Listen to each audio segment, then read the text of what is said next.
purpose for this section is so that you all, future generation of the world, future generation of KaLu, will understand the importance of what Nubian history really is.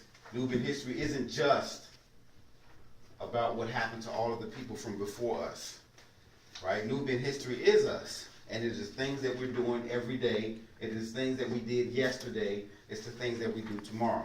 So your mothers, your fathers, your grandmothers, your grandfathers, all of them are a part of Nubian history. And we're going to share with you, this particular section is called HKE, and we're going to tell you a little bit of something about ourselves. So, HKE, my story. All right, I'm going to tell you a little bit about me. Just something simple. I don't want to give you too much information. All right, but just to let you know a little bit about your Nubian history for living examples of Nubians around you. All right? All right. All right. I was trying to pick one, and I'm just like, oh man, I can tell them. But I'm telling this story. Some of y'all might have never heard this. I was 6 years old, and I lived in a house with my mother and my father and my 2-year-old sister. My third sister hadn't been born yet, and my mother would take me outside on the roof of a house, and we would lay on our backs and we would look at the stars. And she would talk to me about all of the things that are going on in the universe and on the world. And she gave me a connection to that. So we had a real close relationship. Me and my father, he would take me out in the back, and behind our house, across the alley, was a wall. And if you got up on that wall, the wall was like maybe about 5 or 6 feet high. And we would climb on top of the wall and sit on the wall, and he would talk to me about things that I would need to know in life as well. The wall was overlooking a cemetery. So it was a big old cemetery behind where we lived at. So he would tell me different things and he would share. Now one of my, and I won't say problems, but this was one of the things about me when I was younger. I was a very agreeable person. I mean like really, really overly agreeable. So it was easy for people to say stuff to me, and I would believe it, or I would follow along with them. So one day, I would always watch the older children play baseball. And I always wanted to play baseball with them. And they would never let me. So I was 6, they were like 9 and 10 years old. They never let me play baseball. So I would go and I would just sit down on the stairs and watch them. And where they would play at, it was on the back, it was the inside of some buildings. So like there was 4 buildings that sit on the street that made a box, and on the inside, which was the area where, it was like, they called it the courtyard, you could play, and the children would come out there and play. It was concrete, so, it wasn't no grass, but anyway, they would play in the middle of the courtyard, and you had to walk down some stairs and go through the building and come back up the stairs. So I would sit on the stairs and watch them play. So one day, out of the blue, one of the kids said, "Hey, you want to play baseball?" I said, "Yeah, sure, I want to play baseball." So I'm thinking, all right, I get to play with the big kids. I go out there, and they say, "Oh, well, what do I do? I don't know what to do." So they say, "Well, you stand here under this pole, and if the ball comes to you, you catch it, and then tag the person that's coming running towards you." I said, "Okay, that sounds pretty easy." So the pole, it was a telephone pole, so it was like different poles, like 4 poles, and it was the bases, first, second, third base, and it was home. So I'm standing there, and I'm excited because I'm with the big kids. I'm like, they finally let me come and play with them. So I'm watching them, and I see the little kids, they doing something, and somebody says, he throws the ball, and the other guy swings the ball, and he misses. Somebody says something, and somebody did something else. I didn't really pay attention to all that. I'm just looking and seeing things happen. And then all of a sudden, it felt like fire was going through my head. And it was like, I don't know, it looked like the world was ending. It looked like bombs was falling, and buildings was crumbling, and people were caught on fire. That's what I saw in my eyes. And I don't know what had happened. And it felt like then my knees was hurting. And I'm like, well, I don't know what's going on. So then when I realized that what had happened was the older kids, I don't know who they were or why they did what they did, but they had me under the pole, and they dropped a bucket on my head. Now, the buckets y'all use, the little plastic buckets, no, not those. The real buckets. So when I was 6, the buckets were made out of metal. They were hard. They were and they were strong. They were sturdy buckets. So they tied a bucket up to the top and dropped it on my head. Wow. And when it hit me, and when I realized what had happened, because it fell off, and I was like, what, everybody was running, and I was just like, I was stunned, so I ended up walking and finding my way home.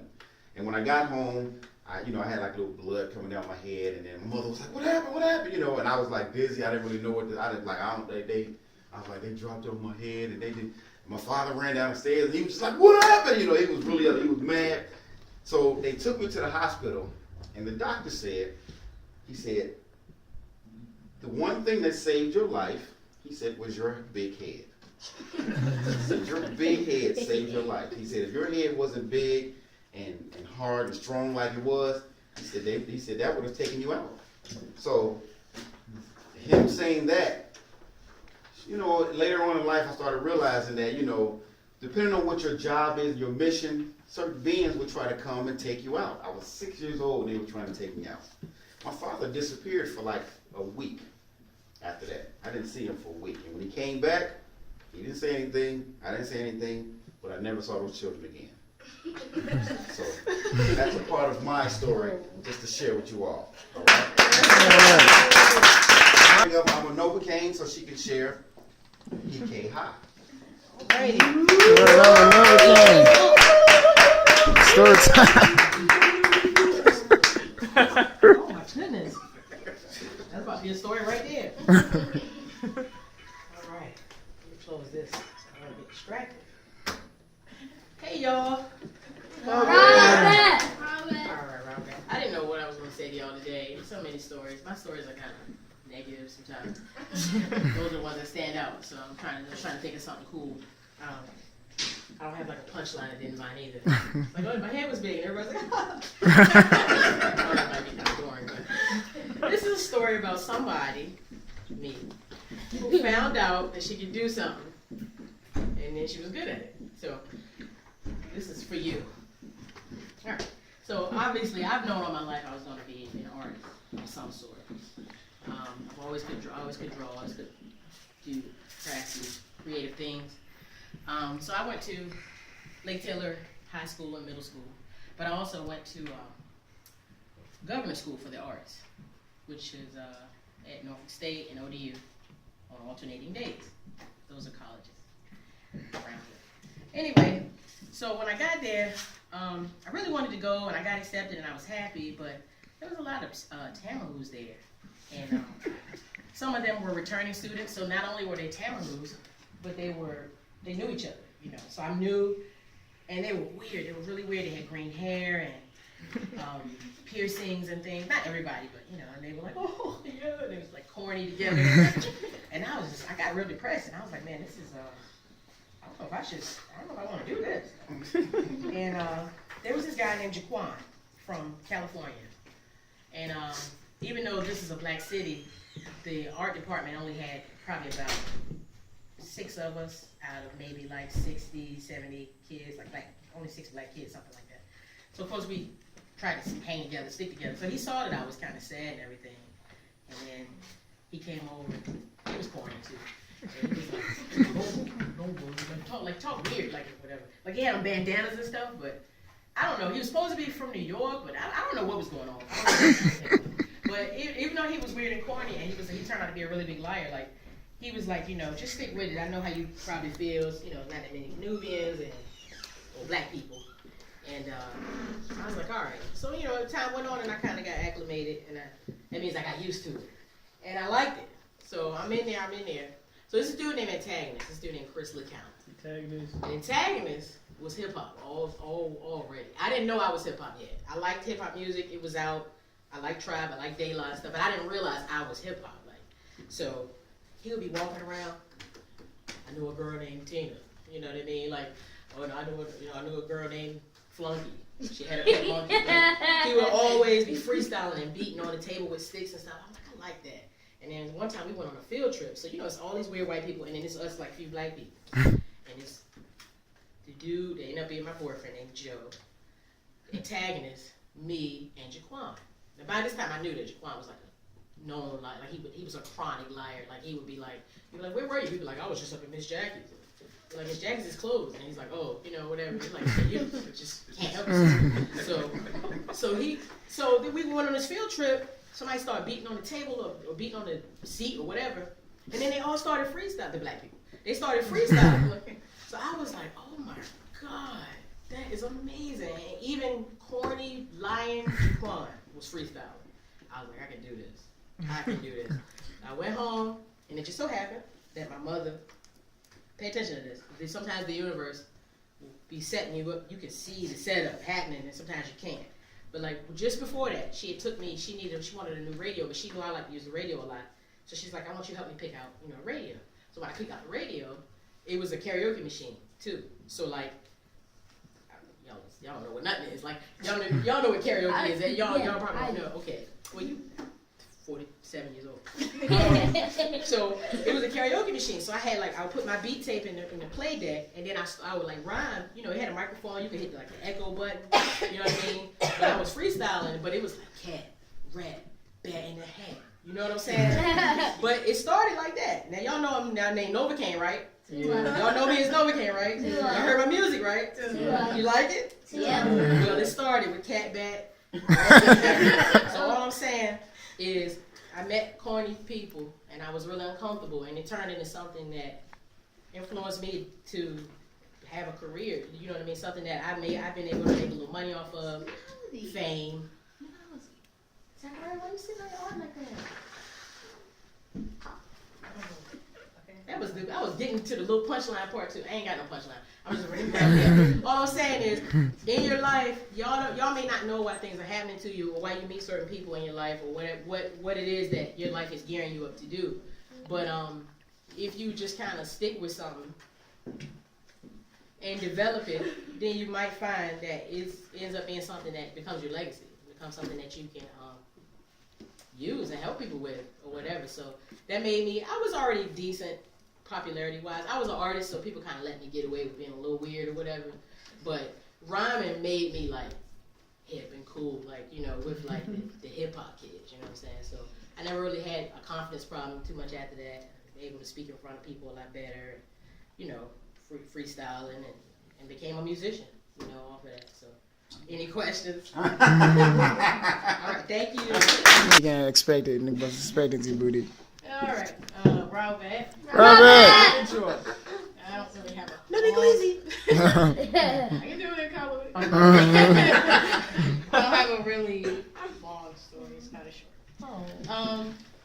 This story happened when we were in Georgia just before we decided to move to Virginia. We've had quite a few generations of cats. Yeah. So many that I couldn't even tell who was in what generation. So one that we had was a mother. She had a litter. I'm not really sure where they went after that. Yeah, but one day, it's kind of towards the evening time. I think I'm somewhere in the living room. This is in that White House. I think. Oh, Megan. And I'm hearing Muse. So I'm trying to figure out where it's coming from. And it sounds like it's coming from the front door. So I go to the front door. I open the door, and then the cat runs away. So I'm like, I'm not going to bother. So I close the door and went back to my business. And then later on, I hear something at the door again. So I figured they were going to run if I tried to go to the front door again. So I grabbed a towel. I went around the back and snuck up on it from the side. So the cat's right here. It's a little gray cat, I think. And I'm here. So he noticed me obviously before I get too close. But I guess he doesn't think to run. So I slowly make my way over with the towel. And I catch him. So I bring him back into the house and I wash him up first. So of course he's freaking out because I'm washing him. If you're going to be in here, you got to be clean. So after I finished washing him, of course I got a few scratches after that. He ran where we're at, there's the living room, and then you go some ways and there's a bathroom area, and you turn, and and this is the kitchen. Back to that big area where the TV was. It was like a big, like, it was like 2 living rooms in the house. So it was the big living room. I call it the big living room, where we had our big TV. And the cat ran and hid behind there and just stayed there. So I decided to kind of let him, like, you know, chill. I tried to dry him off a little bit first, but it wasn't going to happen like I wanted it. So I let him hide behind the TV. I couldn't really reach him anyway. It was a small space. So I just went back to my room. And I just laid on the bed. I don't know what I was saying. I just decided to lay on the bed. So sometime later, I think my eyes are closed. So, you know, I'm not paying attention to nothing. You know, I just feel something small come, jump up into the bed, crawl into my back, curl up, and just lay down. So I guess that whole time, you know, he was like terrified. But I guess once he realized, you know, it was in like a safe environment, it kind of opened up again. So that just made me feel like just super awesome. And I guess if there is a lesson in the story, I know when someone like doesn't want to be bothered, you know, that kind of stuff. You give them some space, and then later on, you know, they'll open up when they're ready. So I guess that's kind of a That's good a lesson. good one. It's a nice story.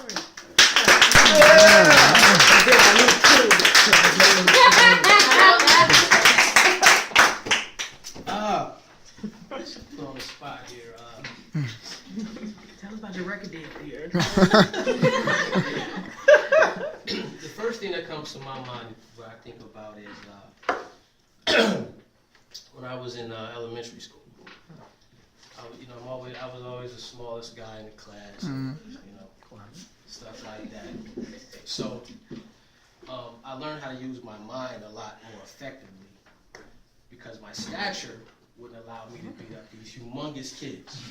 Oh, wow. That was always in there. So one particular incident happened. The guy was picking on me. He had to be, we're in the 3rd grade. He had to be about 6 feet. In the 3rd grade. So in the 3rd grade, I'm probably a little bit taller than maybe a little bit taller than someone. I don't know. I was small. But anyway. But I always had this other friend. He was a big guy too. He was like my bodyguard. He always was bringing me food, and his mom loved me, and family loved me, and everything. So that was my buddy. Right. So I said, well, you know, I don't really see myself beating up this 6-foot guy. I'm in the 3rd grade. I said, I don't see myself doing it. I said, so I talked to my friend. I said, you know, man, I told him, I said, this guy, he won't leave me alone. He said, I'll get him for you. So I said, don't hurt him too bad. You know, we're little kids. I said, no, just don't hurt him too bad. Just kind of scare him a little bit. And so we had a little recess and stuff, you know. So we go out there, and I like to do gymnastics. Savon kind of picked up real early on that. Right. I didn't start flipping until, you know, like 3rd, 4th grade. Okay. You know, he started real early. So we out there jumping around, flipping, and you know. And so I look over to the side, and it's a big commotion. So I see the big guy. You can't miss him. So I see him, and you know, after I see him standing. I see the commotion, and then I see him fall. I don't even see who does anything. So you know, I'm over there. We flip. So everybody runs over there, and my friend is, you know, I get over there. My friend's on top of him, and I told him, you know, not to just to scare him. So.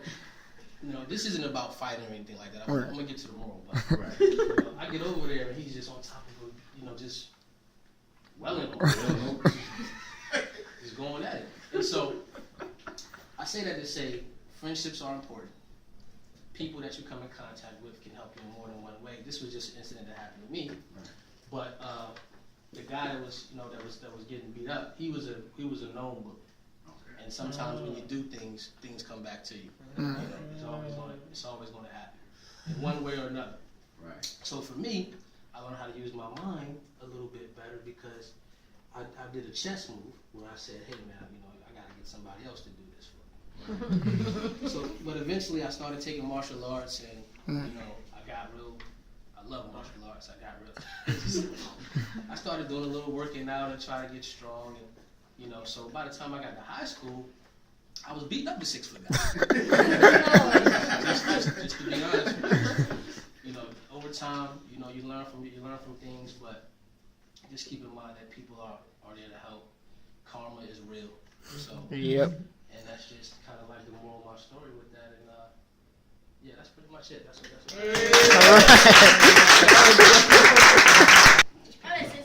Robert.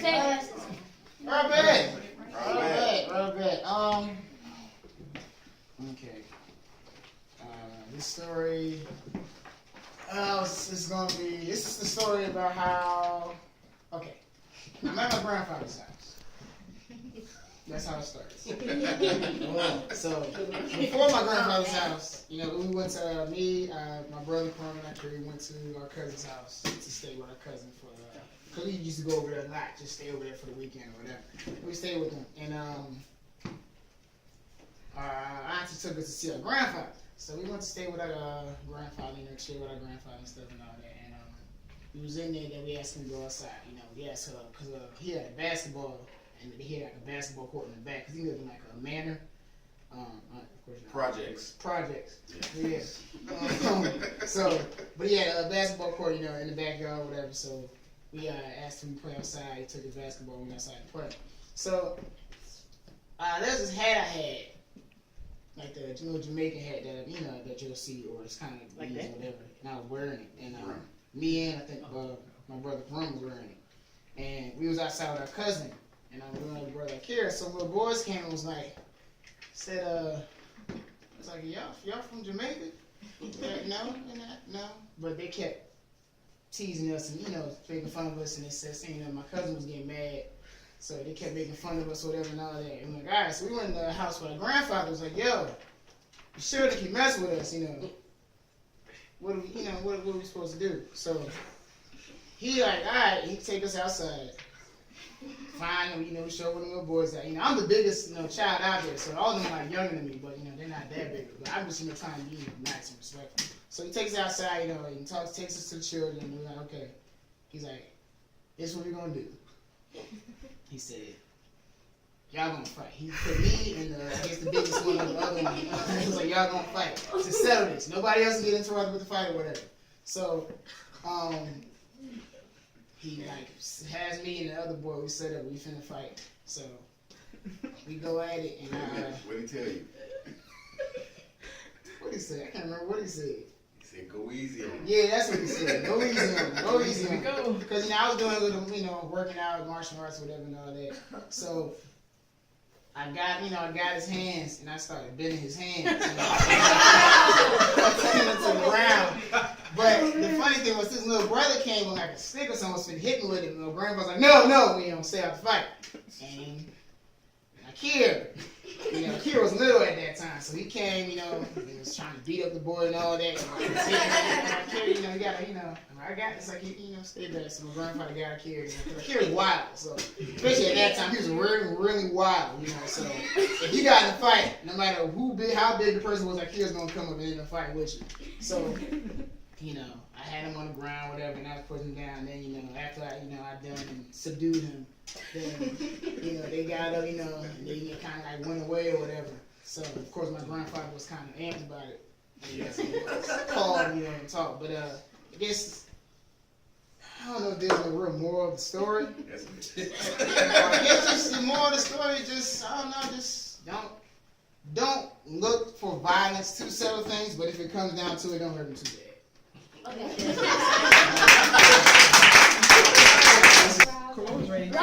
Robert. So, Nubian history is important, but for me, Nubian history gives me gratitude for where I'm at now in my life. And this story I'm going to tell y'all about is about my mama. So my mama was 4 years old. And she had just got some skates from my grandmother, her mama, excuse me. And she wanted to go skate across the street because the primary school was right across the street from my grandma's house. And there was like a big, pavement. And my grandma told her, no, don't go, stay in the yard. I'm finna go to Miss Booker's house. So, of course, my mama didn't listen. And she went across the street and she skated and skated and skated until the street light almost came on. So when she wasn't even in the road, but when she was about to cross the street, this drunk driver was coming down the street and he hit my my mama. My mama she wasn't in the rope, but he hit her, and I think he dragged her like 40 feet. So my mama was in a coma for a year. Whoa. She had to learn how to walk. She had to learn how to talk. And all that time while she was in the coma, she said all she could think about was playing. Like, all she thought that she was doing was just skating. And then when she woke up out the coma, basically in her head, I guess in the dream she was having, my grandma just told her to come in for dinner. So, yeah, when she got out the coma, but all the time in the coma, she was just playing.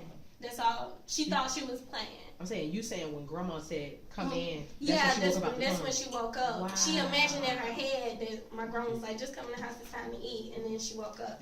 So that was when she was 4. So she had to learn how to do everything all over again. They told her that she wasn't going to be able to have children, but she had 3. So the moral of the story is to listen to your parents. Yes.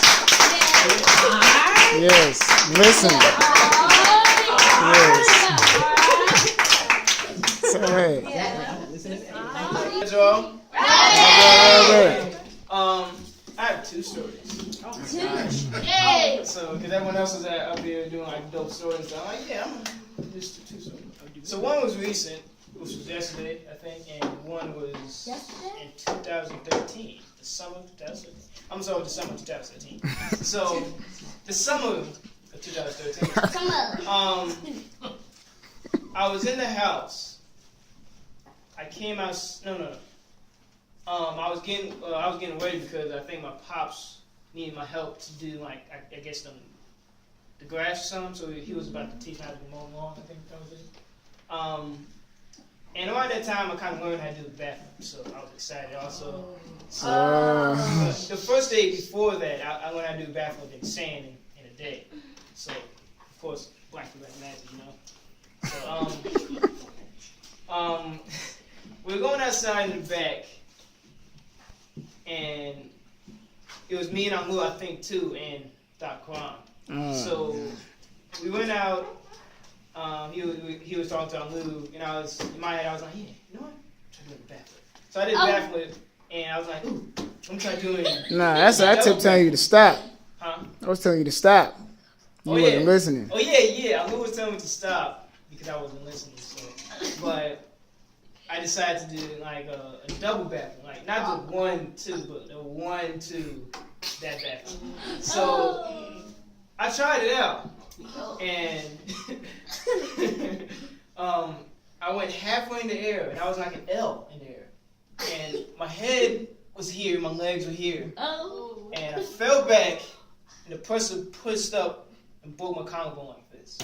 So That's why you call yourself L. So after that, I was like, I need bastard. So I was like, what's wrong? What's going on? So I was like, I think I broke something. So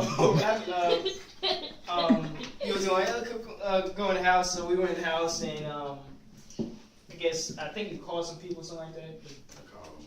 Yeah, he called Uma. Some people? And the doctor. And I think after that we went to the hospital, and the whole time I was in the car, I was like, but I did not cry. Because that shows you how tough I am. And so I had to have a brace on for like I think 3 months, so it can like keep it intact, collarbone. So, and I guess that's my story for that one. But I'm not done yet. Don't clap. Okay, so the second part, yesterday, I was getting ready to go to TWP, which is an organization, yeah. So, I came downstairs, got my backpack, got the keys to get to the bike, sit down the bike. It's not broken or anything. It's all good. And I came in the back where I guess where the cars were at, so the parking area. Dr. Kwan pulls in with white chocolate, the other van we had. And I see him, hey, Dr. Kwan, what's going on? And he has his stuff, like he has, I think, the brakes for Virginia, which is the first van we had. No, I had it for white chocolate. Oh, yeah, for white chocolate. Okay, so he had the brakes for white chocolate, and then he wanted me to get in Virginia to do, I guess, move up the car. So I was like in the car, like I forgot how to drive, and so instead he pulls the white chocolate up, and he tells me to come to Virginia. I'm like, I don't know about Kibuzi, but he's like, what? So he says, come on. So he goes in Virginia to drive it up, and then I pulled white chocolate back. he pulls white chocolate back, and after that I get in Virginia, and he shows me what to do in Virginia. So I was slowly going back, and I almost hit, I think, a tree. Almost. The fence.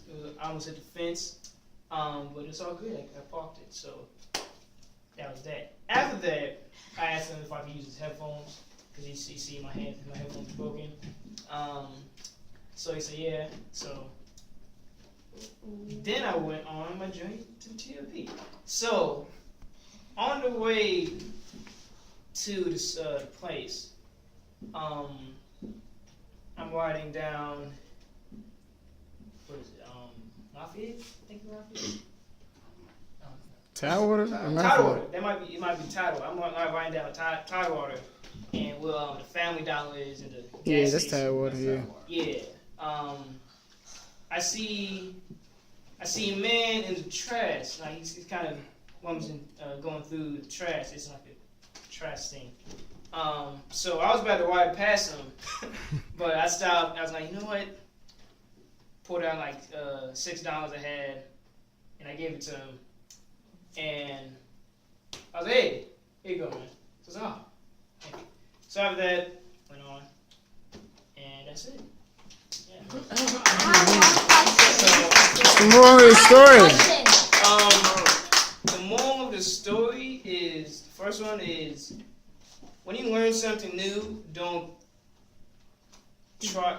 eagerly try to like, don't overdo it basically. You gotta take your time with it. The second one would be, if you see anyone in need of help them out. That's good.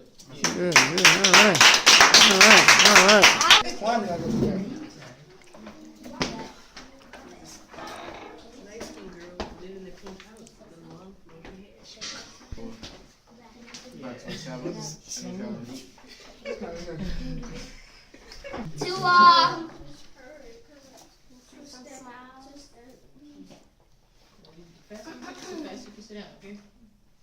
Make sure you hold your art up so people can see. That's not. Roll that. Marshall. Y'all gonna be your friends. Come on, Zach. Come on.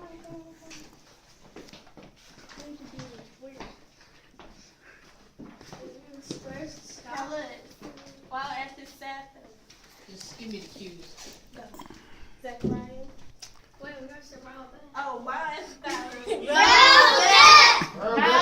Roll back. Nubian Thomas became a pioneer of cardiac surgery.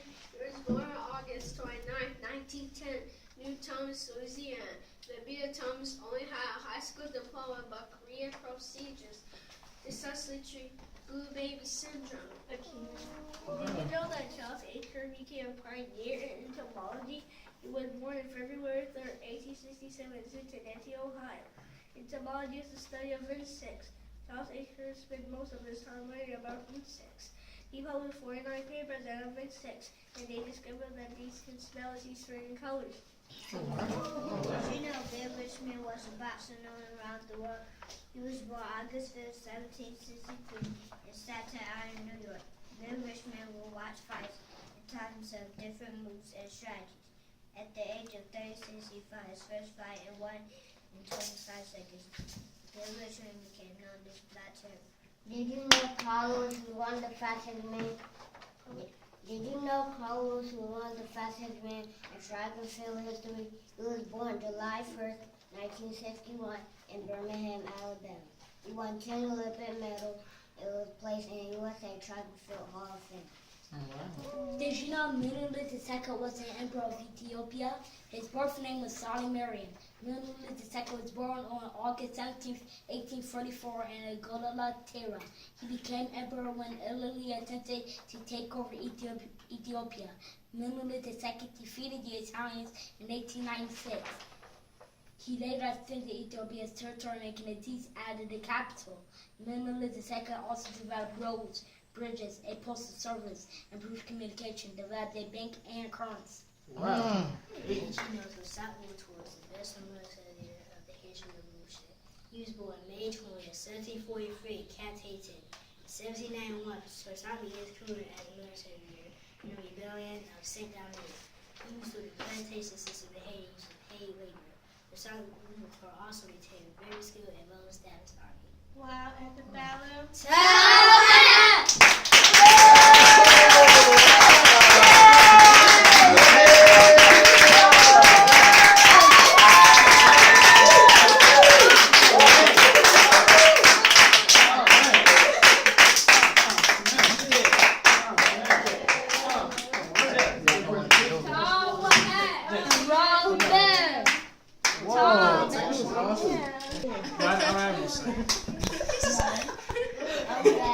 All right, so to round this off, we're going to have a poem in Nubian history from our scarab, Akira Ellis.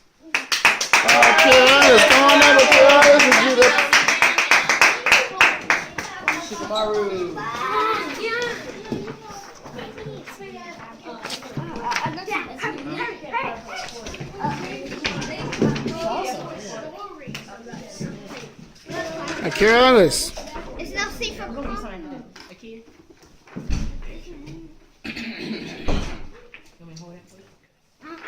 Then do what? Yeah, because but I didn't. Dad, wait.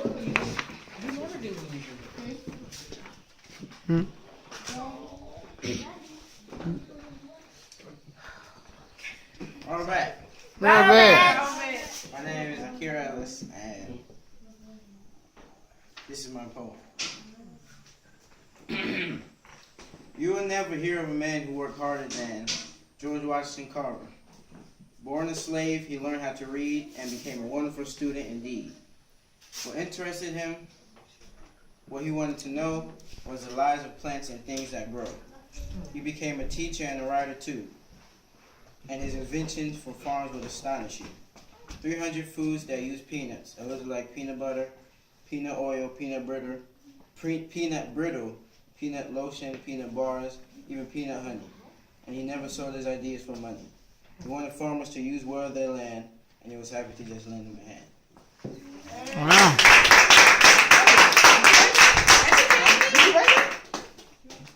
Okay. Stories? Oh no, it's All right, so that concludes our presentation for today. We of course want to end with just a tone, just to kind of finish the energy. But we want to start building on this concept so that y'all can start understanding the significance of Nubian history. Because one of our jobs is that we have to start recording our own story. We're not telling our own story. Somebody else is telling our own story. The movie came out, Hidden Figures, about the 3 women that worked for NASA. Right? And we went crazy over the story, and we honoring our black pioneers. No, we're not. They are. They're telling us stories about our black pioneers, and we're supporting their stuff. So we have to start telling our stories and explaining and sharing and recording our history. So this is very important. So Nubian History Month isn't just February for us, it's all year. So we're going to be learning different things and picking up more.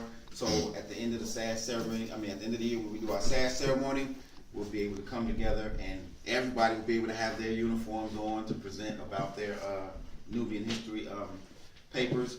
And we'll have more poetry. We'll have more short stories and things like that.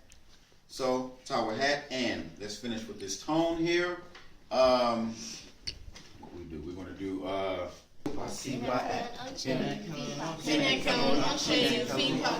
New Year,